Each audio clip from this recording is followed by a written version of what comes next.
Nigeria's removal of fuel subsidies has led to significant increase in the cost of living for many Nigerians. And while solutions are being sought, the debate continues on what the ideal price of petrol should be in Nigeria.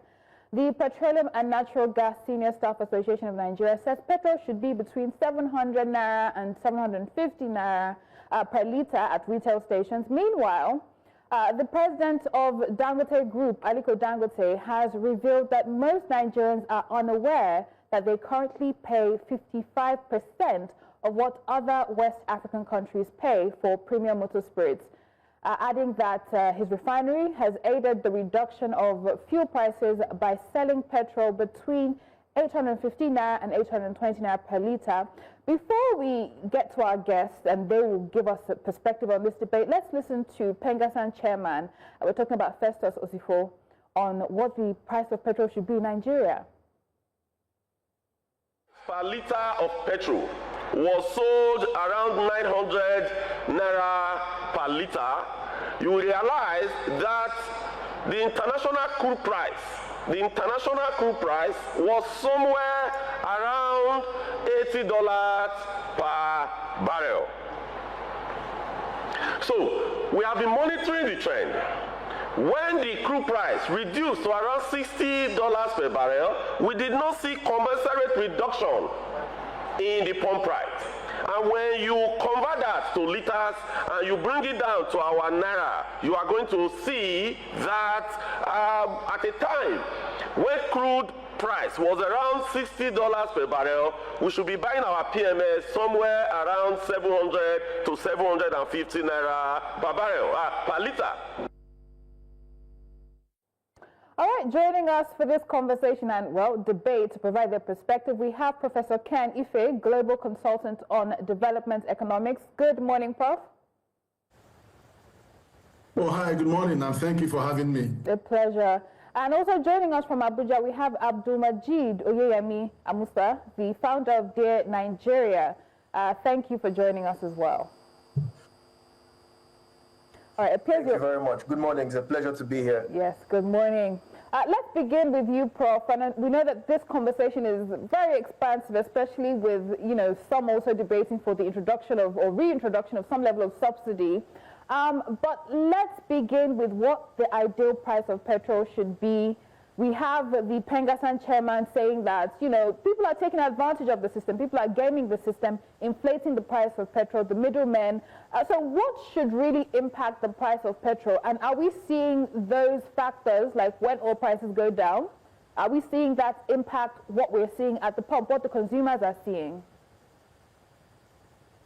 Well, as you would know, from late last year, you could see how Dangote was going down as soon as the prices come down. And then you also saw how the Naira to crude, once it was removed, you saw how prices went up. But the sector that is the biggest challenge that we have, which is the fuel storage, the asymmetry and misalignments in the fuel storage, distribution, transportation, and logistics sector needed to be tinkered with and brought to become much more efficient. If you look at the price tag of fuel as about 825, look at how much are you going to give in that stack to the people who did exploration, how much for people who drilled the crude, transported the crude, then who refined it. And then by the time it comes out at 825, just look at what the retailers do. They hike this price to 1,200, 1,100. So they're taking a lion's share without making any investment.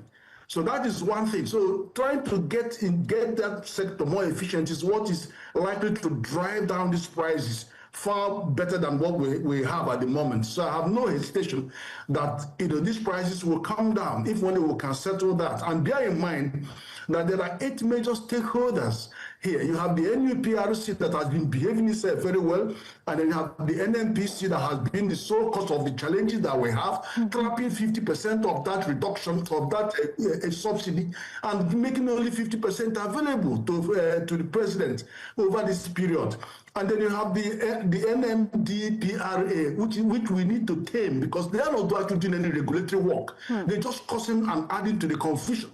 Before you come to Dangote, come to the modular refiners, come to the oil marketers and the retailers, and then come to 330 million Nigerians and the 42 million MSMs. These are the two that we need to focus on and evaluate the social, economic, and environmental impact of what is going on these people. These are the critical stakeholders. Not a handful of retailers, not even half of the retail chain, because many of them have actually joined the thing and they're doing business that are fomenting the trouble and then holding the entire country hostage. I mean, there's so much happening there, and hopefully we'll get a balanced perspective. I'll come to you, Abdulmajeed. I mean, so many players in between that are allegedly tinkering and inflating the price of petrol. But I'll come to you in just a bit after this break on the role the regulator should be playing. Stay with us, it's still Business Edge. The price of PMS in Nigeria, are we paying the real price, or are middlemen tinkering with the price and affecting the price that consumers, of course, pay for it? That is the debate on today's conversation on Business Edge.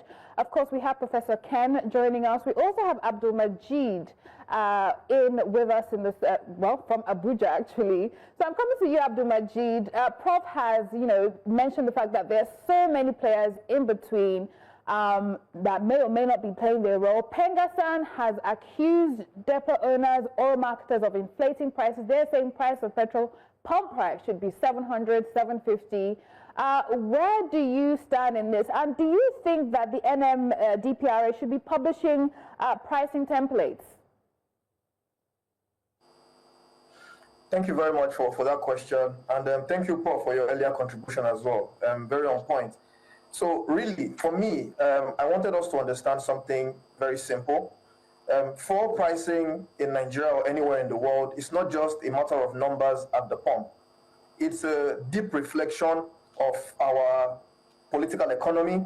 It's a reflection of our social contract. It's a reflection of our structural and infrastructural vulnerabilities and limitations as well. It's all these things that come together beyond just addition of numbers to decide how much should the price of petrol be at the pump. Because we know that the effect of this petrol price is far-reaching. It literally moves the inflation almost immediately, and it affects household almost instantly.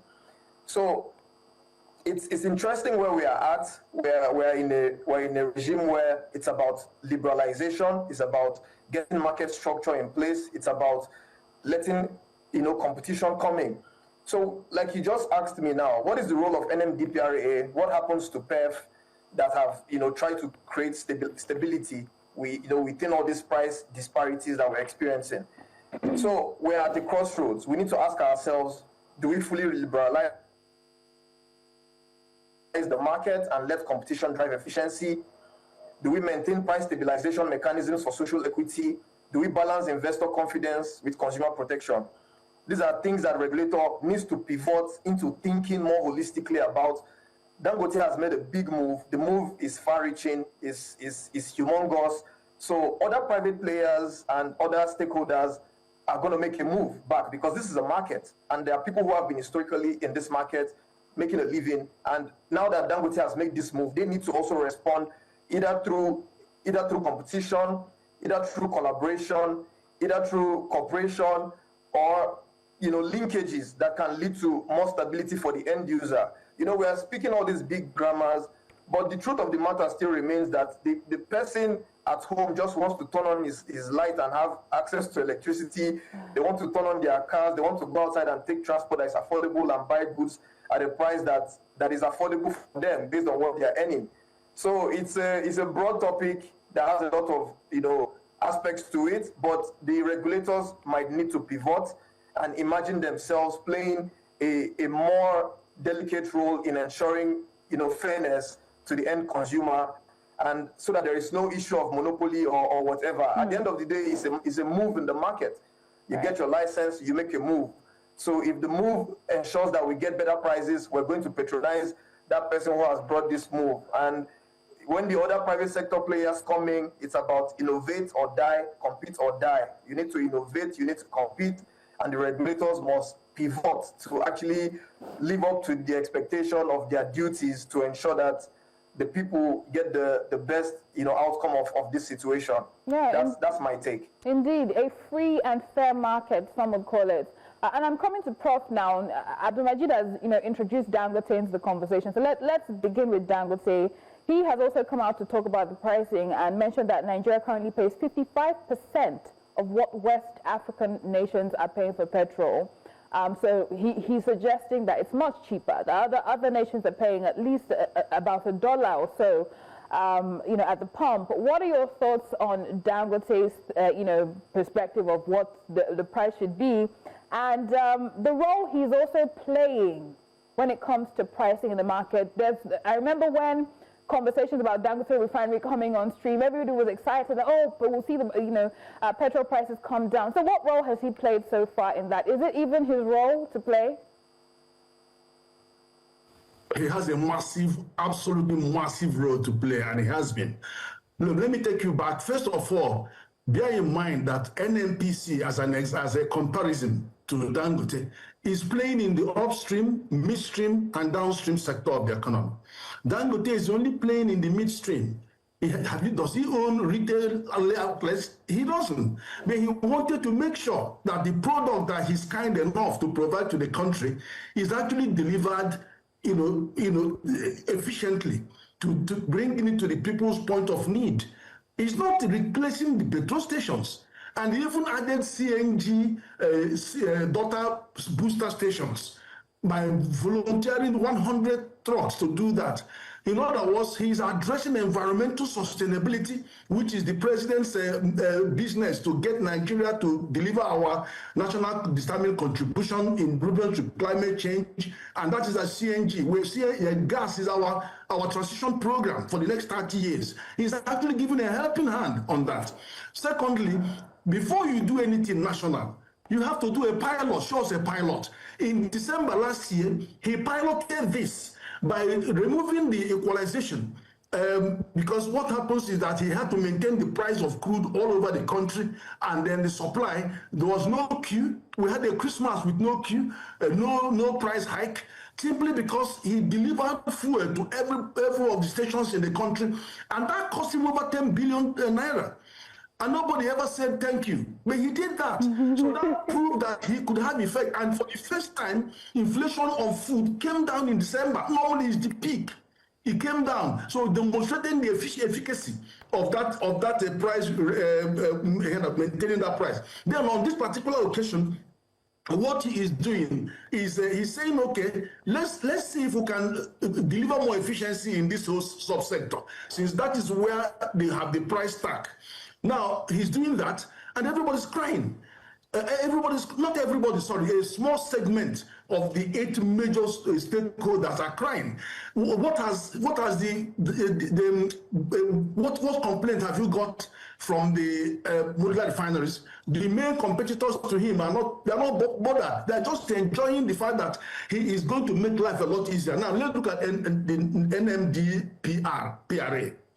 NMDPRA has not done the jobs they are supposed to do. First of all, they should establish the correct quantity of fuel consumed in Nigeria. We all know that it's only a little over 30 million liters per day. But they claim 60 million, 58 million, they claim 70 million. During the border closure against the ECOWAS communities, we saw a massive drop in the price, in the quantity of fuel sold by over 30%. And then we saw all the countries in the coastal region crying, including Senegal, Ghana. They were all crying. Prices went high there because they were all having fuel coming through Nigeria. And then we were paying for all those fuel. A tanker will come with 30 million liters, drop to 10 million, they register 30, go away, come back, Ghana, come back. By the time they finish, they recorded 90 million liters for them. They all admitted all this. EFCC went after them. So we came from that regime to NNPC having a monopoly of saying, okay, we have the monopoly to import and monopoly to export. And what did we see? We saw NNPC receive only one. They did swap arrangement. They denied central money, which they should be getting about $3 billion every month. they were receiving only PMS out of more than 20 products you can get from, and they turned back and said to Nigerian government, you are owing me, you are owing me. Go and borrow 500 billion naira every month. That's what NNPC was doing to Nigeria. So Tinubu came and stopped all that, migrated this public subsidy from public sector to private sector. Then when they absorb that, do you know what is going to cost this man for removing this equalization on this fuel program nationwide? It's going to cost him over 200 billion. And he's doing it. He doesn't even need to sell petrol to Nigeria, for goodness sake. How much is he getting from the crude? About 70,000 barrels. Not even up to 100,000 barrels. He should be getting 650,000 barrels, but he's not getting it. But he still wants to clean up the mess in the country so that people can breathe. 230 million Nigerians are not breathing. The companies, 42 million companies, are suffering. They can't get fuel, they get it irregular, they pay high price, their machines get messed up because they're dumping substandard fuel. The second job of the NPNMP, DRA, whatever they call them, is to have a standard laboratory. Because the PIA says when any product gets brought in, it must be tested to the satisfaction of the stakeholder. They don't have a standard international laboratory that can measure AST, American standard. Neither does NNPC all these years. And yet they are burning our money. NNPC has spent over $10 billion in the last 10 years repairing the refineries, and then $3.5 billion in the last 3 years to rush those 2 refineries they said are working. Working where? Only producing condensate, what they call naphtha.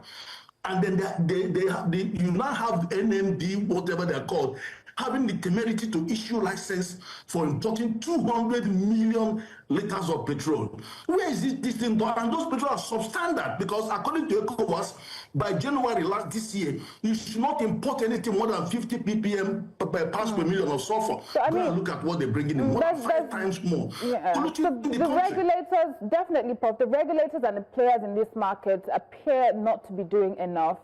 And perhaps we'll also get into the Petroleum Equalization Fund in just a bit. But let me come to you, Abdulmajeed. And, you know, while Dangote is being hailed as a savior, and, you know, we should be grateful and thankful, as some may say, there are those who are saying that, especially with this latest move, holding costs, it would have cost him a lot more to hold, you know, the petrol, which may have, you know, instigated him coming out with these CNG's vehicle just to keep his product moving, because you can't pause a refinery.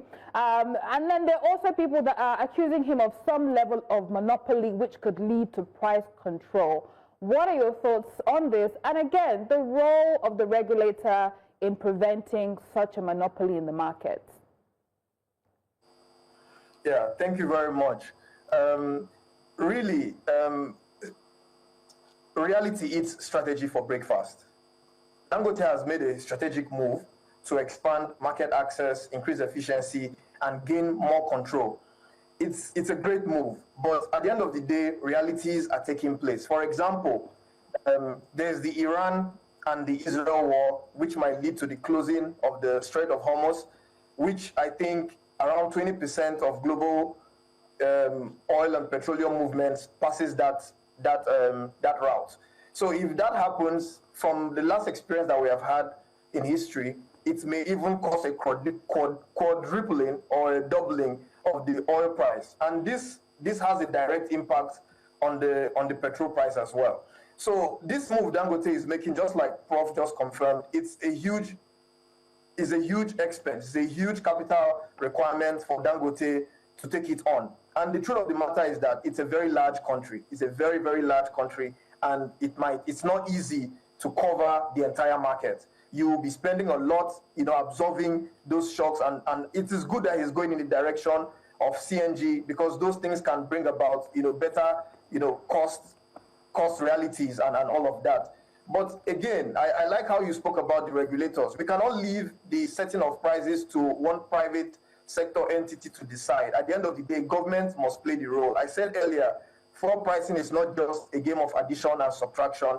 It's a reflection of your realities as a country, to set the price that works based on your reality, your vulnerabilities, your limitations, and then your efficiency in your market, your logistics. All these things are factored in. And because of the layers of players, you must ensure that there is profit margin for everyone to keep everyone cooperating across the chain.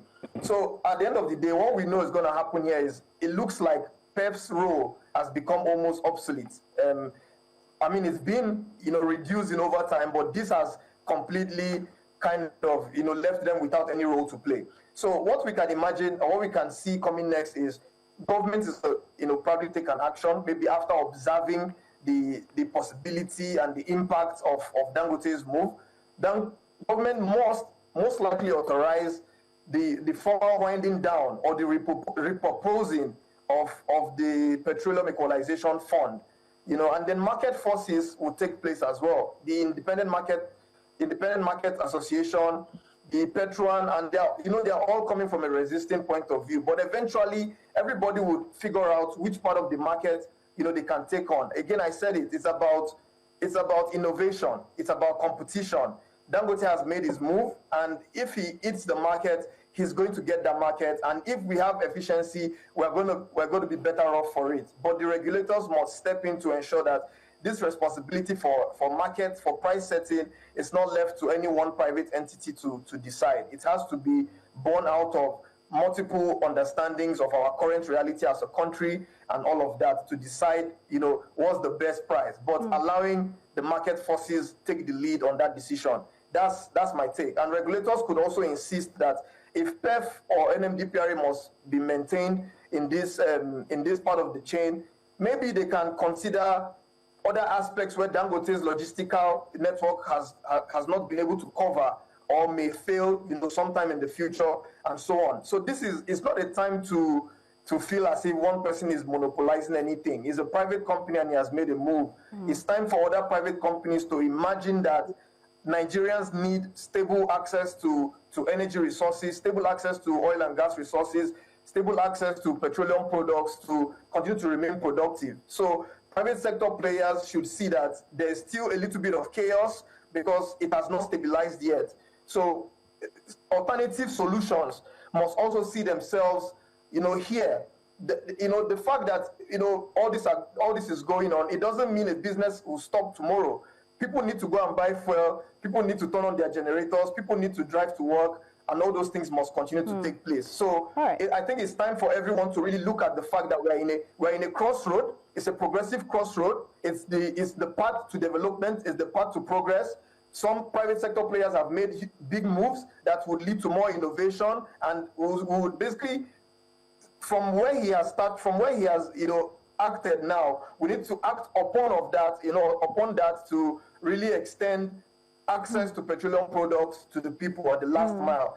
Petrol stations, petrol station owners should see a business for themselves. Right now the market movements and prices doesn't favor the petrol station owners, especially the independent marketers, because it's moving too quick and their margins are eroding all the time. Many of them have kind of run out of working capital, really. So it will require, larger entities with bigger capacity to remain in business and continue to do business with likes of Dangote and so on. So I think I've said a few things there just that we can all, take away. Yes. I mean, you've said a lot there that we can take away. And I think another thing, something that stood out there was the timing. Right now, a lot of volatility because of what's going on in Iran and the proposed closure of the Strait of Hormuz. You're saying that prices could double, quadruple in some cases. And this sort of builds a case for the introduction of the Petroleum Equalization Fund, which was closed as part of the PIA. I'm coming to you now, Prof.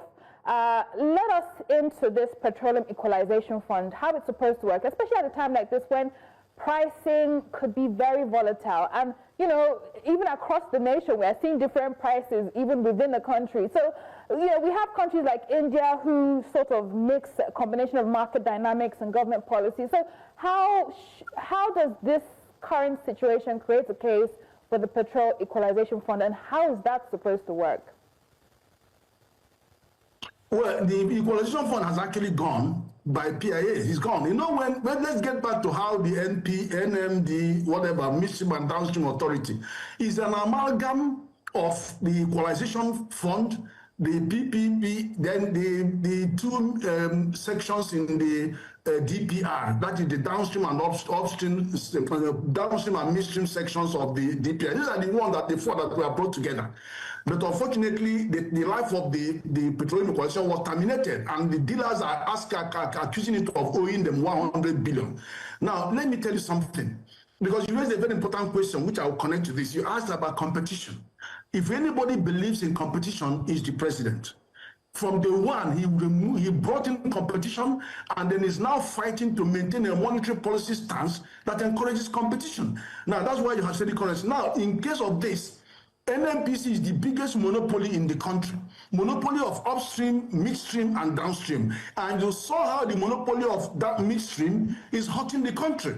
But the money is burning on NNPC refinery. You saw what the downstream did to us, forcing us into that 500 billion, about $4.5 billion a year. Now, the second monopoly is the retailers. That's why they're screaming. Because they are fed, they are spoon-fed. There's this bottle-feeding economy, which is called subsidy from equalization, that is feeding them.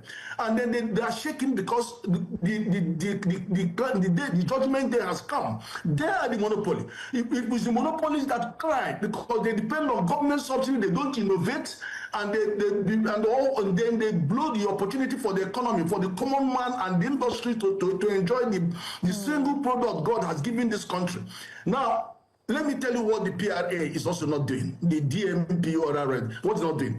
Its job, according to PIA, is to gauge the productive capacity, refining capacity of all the players, and then advise the NUP, the upstream, of this capacity, so that the upstream agency, which Komalefe is heading, that is doing correct job, and you can see what they issued last week. They now advise the people who are drilling crude to satisfy local demand before exporting. Explain to me, why is Dangote getting 70,000 barrels a day? For goodness sake.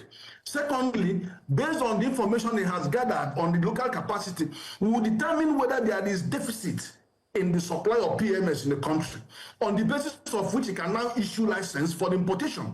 There was no deficit, and it issued license for 200 million liters to be imported.